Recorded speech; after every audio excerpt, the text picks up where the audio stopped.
Modern study centre Kashipur Samastipur के राष्ट्रभाषा हिंदी वर्ग में आप सबों का हार्दिक स्वागत है। अभी बिहार बोर्ड के राष्ट्रभाषा पाठ्यक्रम के अंतर्गत दिगंत भाग 2 के बड़े ही महत्वपूर्ण पाठ संपूर्ण क्रांति का दूसरा व्याख्यान आप लोग सुनेंगे। इसमें बहुवैकल्पिक वस्तुनिष्ठ प्रश्नोत्तर पर विचार किया जाएगा, साथ ही दीर्घ उत्तरीय और लघु उत्तरीय प्रश्नोत्तर पर भी चर्चा की जाएगी। तो शुरू करते हैं। संपूर्ण क्रांति पाठ के वस्तुनिष्ठ प्रश्नोत्तर। जयप्रकाश बाबू का जन्म कब और कहाँ हुआ था? आपको इसके लिए 4 विकल्प दिए जाएंगे, एक को चुनना है, एक सही है, बाकी 3 गलत है।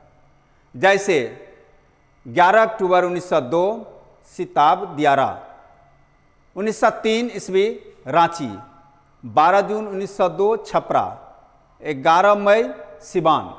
इसमें एक सही है, बाकी 3 गलत हैं।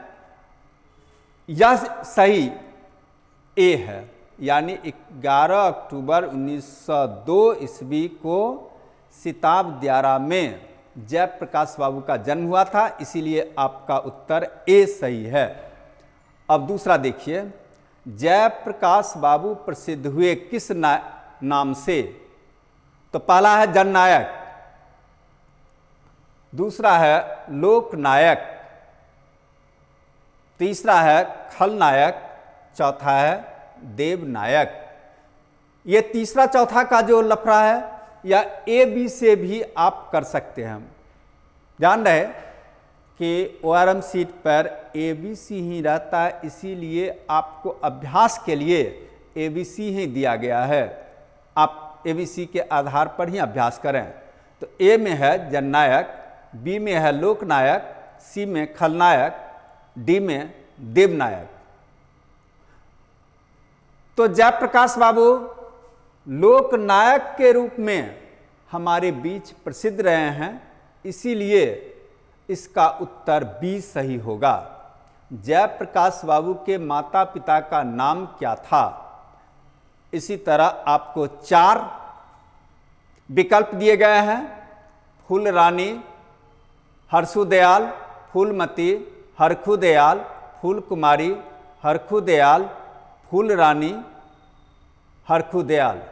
यहाँ पर आप देख रहे हैं कि फूल रानी और हर्षुदयाल इनके माता पिता का नाम हुआ। फूल रानी माँ का नाम, हर्षुदयाल पिता का नाम, इसीलिए इसका भी उत्तर ए सही होगा।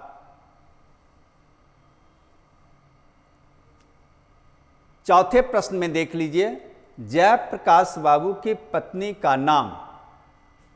ए में है प्रभावती, बी में आभावती, सी में पद्मावती, डी में प्रेमावती। एक सही है और 3 गलत है। वह एक सही है प्रभावती, अर्थात इसका भी उत्तर ए होगा। यह परीक्षा की दृष्टि से महत्वपूर्ण है, यह ऑब्जेक्टिव परीक्षा की दृष्टि से महत्वपूर्ण, अर्थात माता पिता के साथ साथ जयप्रकाश बाबू की पत्नी के विषय में भी परीक्षा में पूछ दिया जाता है। जयप्रकाश बाबू अमेरिका कब गए? आपको विकल्प दिया गया 1920, 1922, 1923, 1924। अर्थात ए में है 1920, बी में 1922, सी में 1923, डी में 1924। 1922 में जयप्रकाश बाबू अमेरिका गए, इसीलिए बी उत्तर सही होगा। जयप्रकाश बाबू कांग्रेस में कब शामिल हुए? आपको विकल्प दिया गया है। ए में 1929, 1930, 1928, 1924, ए में है 1929, बी में 1930, सी में 1928 और डी में 1924। जयप्रकाश बाबू 1929 में कांग्रेस में शामिल हुए, अतः उत्तर सही होगा ए। जयप्रकाश बाबू सर्वोदय आंदोलन में कब जुड़े? आपको विकल्प दिया गया है 1954, 1955, 1956, 1952। ए में है 1954, बी में है 1955, सी में 1956 और डी में 1952। सही उत्तर 1954 होगा, अर्थात ए सही होगा। जयप्रकाश बाबू छात्र आंदोलन का नेतृत्व कब किया? अब यहां पर देख लीजिए, यहां पर ने छूटा हुआ, जयप्रकाश बाबू ने छात्र आंदोलन का नेतृत्व कब किया? ने सुधार लीजिए। 1974, बी में है 1975, सी में है 1976 और डी में है 1980। 1974 में जयप्रकाश बाबू ने छात्र आंदोलन का नेतृत्व किया, अतः उत्तर ए सही होगा। जयप्रकाश बाबू को मैगसेसे पुरस्कार कब मिला? 1965, 1964, 1960, 1968।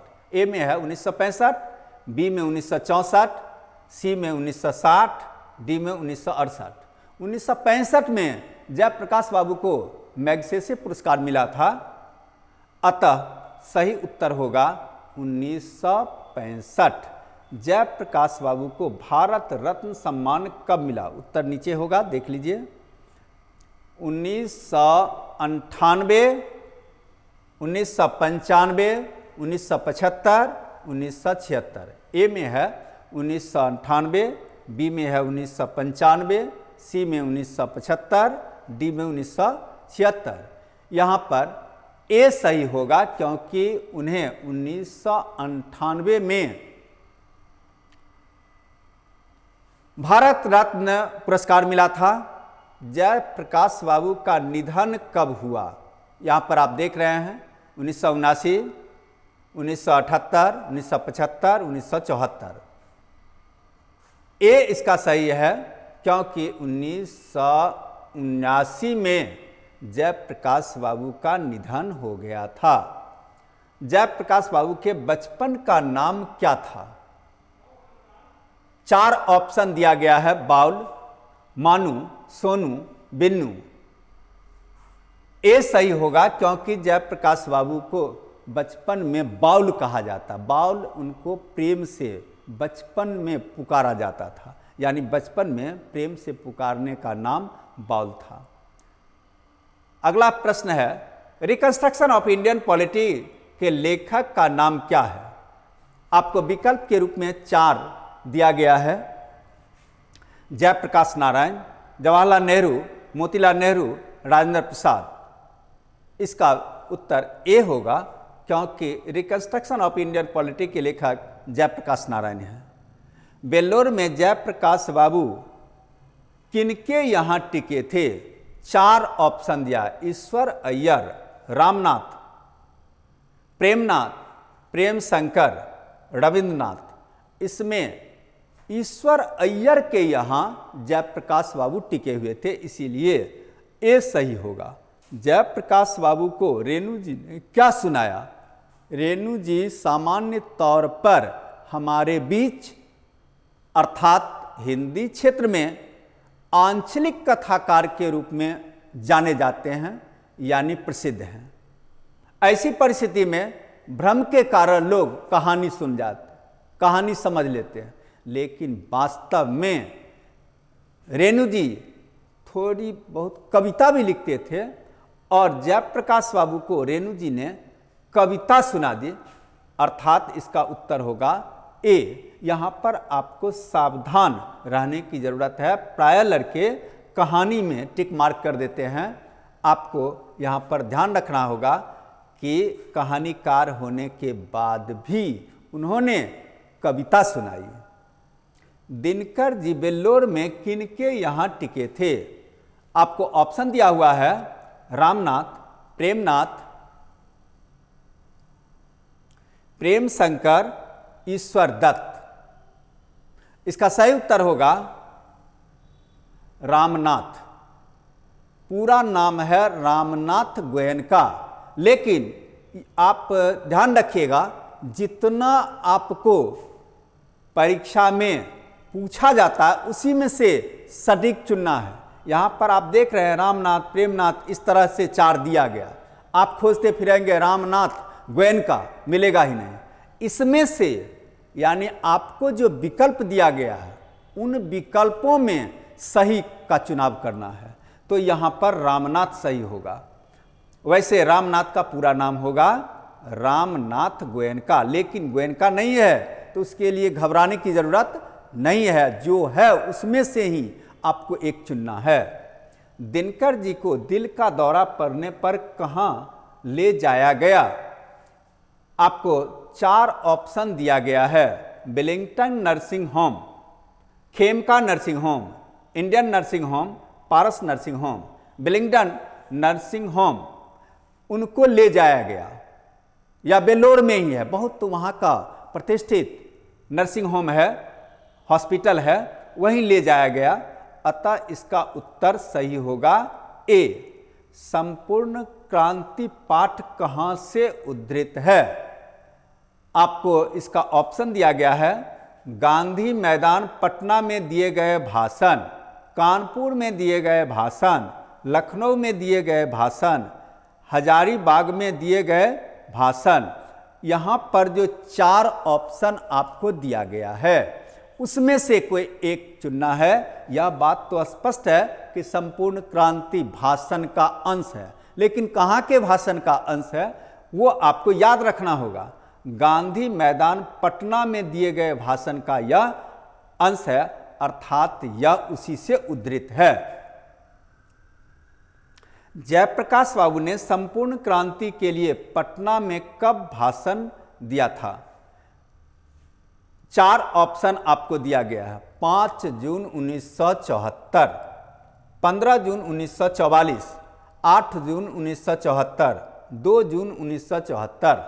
5 जून 1974 को जयप्रकाश बाबू ने पटना में भाषण दिया था, अतः यह सही उत्तर होगा ए। 5 जून 1974 को जयप्रकाश बाबू ने पटना में भाषण दिया था। जेपी का संपूर्ण भाषण किस पुस्तक में संकलित है? यहाँ पर आप देखें, जन मुक्ति, मुक्ति संग्राम, इंडियन पोलियो, संपूर्ण क्रांति, ये चारों में आपको चुनना है कि कौन सही है। तो आपको बता दिया गया है पहले कि जन मुक्ति एक किताब का रूप है, वास्तव में वह संपूर्ण भाषण का संकलन है। तो जेपी का संपूर्ण भाषण जन मुक्ति अर्थात ए सही होगा। जेपी अध्ययन के लिए अमेरिका कब गए? ऑप्शन आपको दिया गया है 1922, 1923, 1924 और 1925। ऐसी स्थिति में आपको चुनना है सही कौन है। सही 1922 है, अतः ए सही होगा। जेपी कैसे लोकतंत्र की स्थापना करना चाहते थे? अर्थात जयप्रकाश बाबू किस तरह के लोकतंत्र की स्थापना करना चाहते थे? आपको यहां पर विकल्प दिया गया है। दल विहीन लोकतंत्र, चुनावहीन लोकतंत्र, विपक्षहीन लोकतंत्र, सत्ताहीन लोकतंत्र। आपको अपने मन से कुछ नहीं है, किताब में जो बात है उसी को चुनना है, उसी से विकल्प लेना है। तो इसमें दल विहीन लोकतंत्र की चर्चा की गई है, अर्थात जेपी दल विहीन लोकतंत्र की स्थापना करना चाहते थे। अतः इसका सही उत्तर होगा ए। ब्रेन ऑफ बॉम्बे किसे कहा गया है? किताब में जो है उसी को। जनरल नॉलेज के आधार पर कुछ नहीं करना है, बाहरी तनिक भी ध्यान नहीं देना है। मूल पुस्तक में जो बात आई है उसी को चुनना है। आपको 4 विकल्प दिया गया है। सदानंद, उमाशंकर, बेनीपुरी, दिनकर। यहाँ पर ध्यान रहे, सदानंद को ब्रेन ऑफ बॉम्बे कहा गया है, अर्थात जयप्रकाश बाबू ने सदानंद को ब्रेन ऑफ बॉम्बे, अतः इसका उत्तर ए सही होगा। सर्वोदय के संस्थापक कौन थे? 4 विकल्प आपको दिया गया है, विनोबा भावे, गांधी जी, नेहरू जी, सरदार पटेल। इस चारों में विनोबा भावे सही है, अर्थात ए सही होगा। अब हम प्रश्नोत्तर पर विचार करते हैं। वस्तुनिष्ठ प्रश्न जितना संभव है वो कर दिया गया है। अब हम प्रश्नोत्तर पर बात करते हैं। आंदोलन के नेतृत्व के संबंध में जेपी के विचार क्या थे? आपको दीर्घोत्तरीय सारांश पढ़ाने के क्रम में अर्थात प्रथम व्याख्यान के संदर्भ में यह बताया गया था कि वे पिछलग्गू नेतृत्व नहीं करना चाहते थे, किसी के डिक्टेशन पर वे नेतृत्व करना नहीं चाहते थे। उनका मानना था कि हम नेतृत्व करेंगे लेकिन स्वतंत्र रहकर करेंगे, अर्थात जितने सारे आंदोलन में सक्रिय लोग हैं, कोई समस्या आने पर उनसे विचार विमर्श किया जाएगा, उनसे सुझाव मांगा जाएगा, उचित हमें लगेगा तो हम उस सुझाव को मान लेंगे, अर्थात आंदोलन के लिए हम सुझाव तो सबसे लेंगे लेकिन निर्णय मेरा होगा। मैं दूसरे के डिक्टेशन के आधार पर नेतृत्व नहीं कर सकता हूं, अर्थात स्वतंत्र नेतृत्व के हिमायती रहे जयप्रकाश बाबू। दूसरा प्रश्न है, जयप्रकाश नारायण छात्र जीवन और अमेरिका प्रवास का वर्णन करें। जयप्रकाश नारायण का छात्र जीवन और अमेरिका प्रवास का वर्णन करें। आपको पहले ही बताया गया है कि जयप्रकाश बाबू बड़े मेधावी छात्र थे। पटना साइंस कॉलेज में आईएससी के छात्र रहने के क्रम में उन्हें छात्रवृत्ति मिलती थी। गांधी जी के असहयोग आंदोलन से प्रभावित होकर उन्हें पढ़ाई छोड़ दी, कॉलेज से पढ़ाई छोड़ दी, लेकिन वास्तव में उनको पढ़ने का मन करता ही रहा।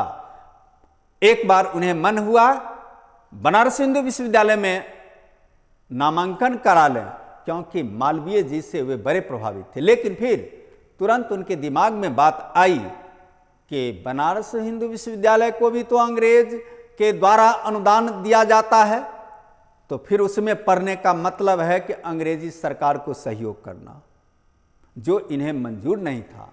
अंत में उन्होंने देवघर विद्यापीठ से उन्होंने आईएससी की परीक्षा पास कर ली। परीक्षा की तैयारी के लिए राजेंद्र बाबू के दामाद मथुरा बाबू और उनके दामाद के पास एक प्रयोगशाला था। राजेंद्र बाबू के सचिव थे मथुरा बाबू, और उनके दामाद के पास प्रयोगशाला था। उस प्रयोगशाला में इन्होंने पढ़ाई की तैयारी की और उसी के आधार पर उन्होंने आईएससी की परीक्षा पास कर ली। फिर अमेरिका चले गए। अमेरिका जाने पर उन्हें प्रथम वर्ष में बड़ा कष्ट झेलना पड़ा, भयंकर कष्ट झेलना पड़ा। एक कमरे में 4-5 लड़कों को रहना पड़ता था। एक बिछावन पर 2-2 लड़के सोते थे। खाने पीने का बंदोबस्त करने के लिए पढ़ाई के अतिरिक्त समय में होटलों में काम करते थे। शूज शाइन पार्लर में जाकर जूते में पॉलिश करते थे। कभी कभी तो उन्हें शौचालय साफ करने की भी नौबत आ जाती थी। इस तरह प्रथम वर्ष का जीवन उनका बड़ा कष्टमय रहा। परीक्षा हुई, बढ़िया से रिजल्ट निकला और तब उन्हें अमेरिका में भी छात्रवृत्ति मिली। इसके बाद उनका जीवन सामान्य हो गया और वे वहाँ पढ़ाई करने के क्रम में ही कम्युनिस्ट बन गए। एक रशियन दर्जी के यहाँ कम्युनिस्ट का क्लास लगता था, उसमें भी ये जाते थे और पढ़ाई पूरी कर लेने के बाद हिंदुस्तान आए और तब वे कांग्रेस में शामिल हो गए। इस तरह आपने उनके संघर्षपूर्ण छात्र जीवन और अमेरिका प्रवास के विषय में जान लिया। अब आगे का प्रश्न है,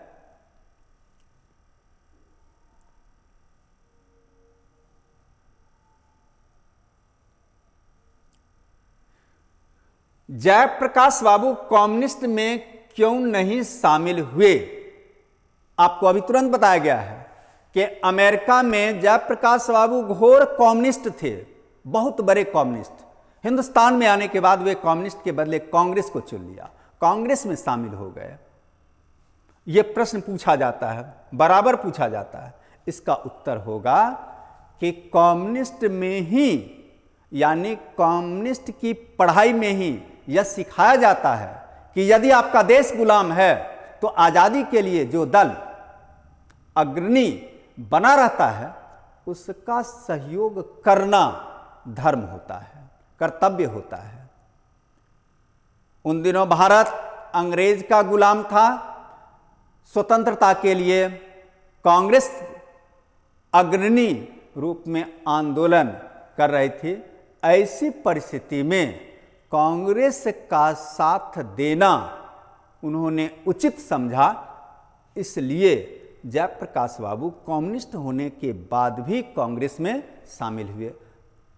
अब अगला प्रश्न है, बापू और नेहरू की किस विशेषता का जेपी ने उल्लेख किया है? बापू और नेहरू दोनों से विरोध रहता था जेपी को, लेकिन जब कोई विरोध होता था तो प्रेम के साथ बापू और नेहरू उन्हें बुलाते थे, उस पर विचार विमर्श करते थे। बात मानने लायक है तो मान लेते थे, यदि नहीं है तो विरोध बना रहता था, अर्थात विरोध में भी विचार विमर्श का अवसर रहता था। एक प्रेम अपनापन बना रहता था, भीतरी कटुता नहीं रहती थी। तो इस तरह आपने देखा कि बापू और नेहरू के साथ विरोध रहने के बाद भी अपनापन है। अगला प्रश्न है, भ्रष्टाचार की जड़ क्या है? भ्रष्टाचार की जड़ सरकार की गलत नीति है। सरकार की गलत नीतियों के कारण देश में अनाचार दुराचार होता है। हमारा जो चुनाव तंत्र है, चुनाव शैली है, वो गलत है। इसके चलते बेहिसाब लोग आमदनी करते हैं और खर्च करते हैं। चुनाव प्रणाली है, हमारे यहाँ चुनाव के आधार पर ही जनप्रतिनिधियों का चुनाव होता है और चुनाव काल में लोग चंदा जमा करते हैं, उस चंदे का कोई हिसाब नहीं होता है और इस बेहिसाब खर्च आमदनी के कारण भ्रष्टाचार बढ़ता चला जाता है। इस तरह हमारी जो व्यवस्था है चुनाव वाली, इसके कारण भ्रष्टाचार ज़्यादा बढ़ जाता है।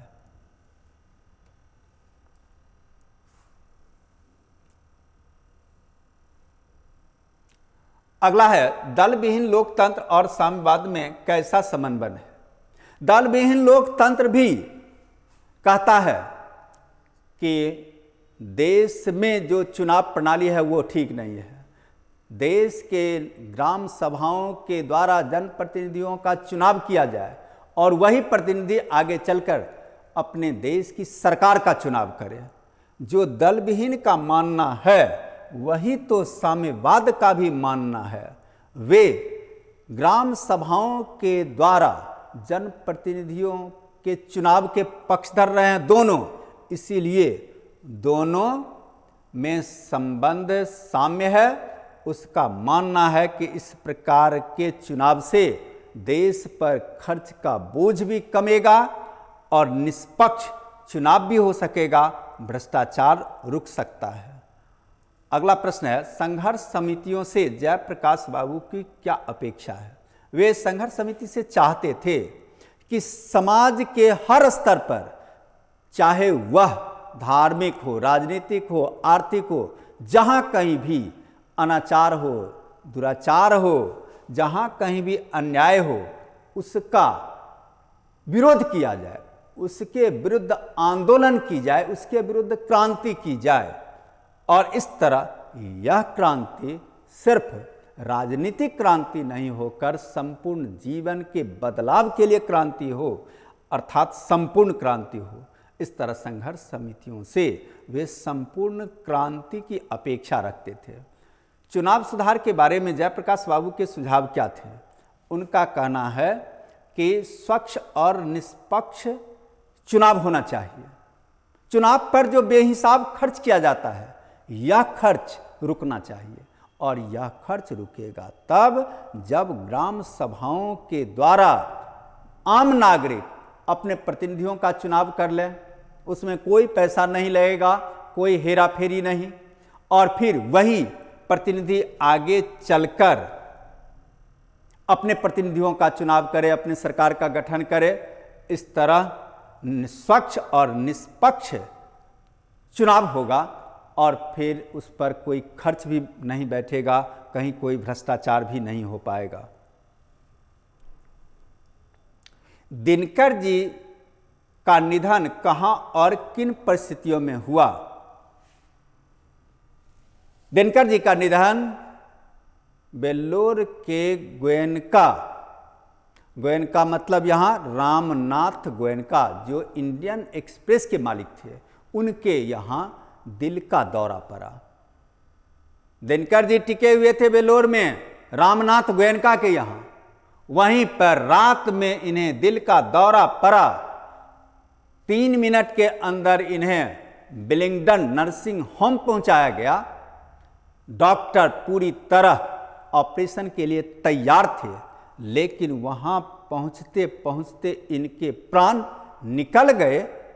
इस तरह दिनकर जी का निधन बेल्लोर में हुआ। इस तरह आपने दीर्घोत्तरीय और लघुत्तरीय प्रश्नों को देखा इस पाठ में। यह पाठ आपका पूरा हुआ। धन्यवाद।